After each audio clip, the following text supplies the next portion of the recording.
গত কয়েকদিন আগে মমতা ব্যানার্জি স্বয়ং স্বীকার করেছে নতুন ওবিসি লিস্টে ক্ষতি হচ্ছে, আমি পুনরায় নতুন লিস্ট তৈরি করব।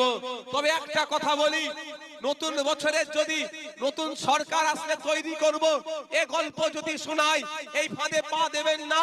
2021 সালে বিধানসভা নির্বাচনের পরেই বিধানসভায় দাঁড়িয়ে আনএডেড মাদ্রাসাদের জন্য 55 কোটি টাকা বরাদ্দ করা হচ্ছে এবং ওগুলোকে এডেড করা হলো।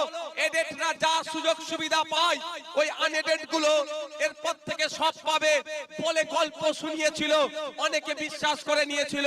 কিন্তু খোঁজ নিয়ে দেখুন 22টা রাত আজকে এই কনকনে ঠান্ডায় কলকাতার শর্ট লেগে ওই আনএডেড মাদ্রাসার টিচার গুলো ওখানে আন্দোলন বসেছে।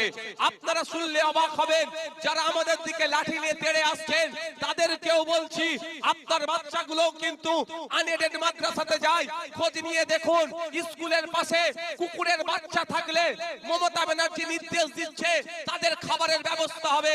কিন্তু এই তৃণমূলের নেতাদেরকেও বলছি আপনার বাচ্চারা যে আনএডেড মাদ্রাসায় গিয়ে যায় ওই আনএডেড মাদ্রাসার বাচ্চাগুলোকেও মিড ডে মিল দিচ্ছে না।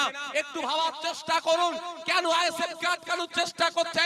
আইএসএফ পয়েন্টে কথা বলছে কুকুরের বাচ্চাদেরকে মিড ডে মিলের ব্যবস্থা করা হলো, আপনার বাচ্চাকে কিন্তু মিড ডে মিলের ব্যবস্থা দিচ্ছে না।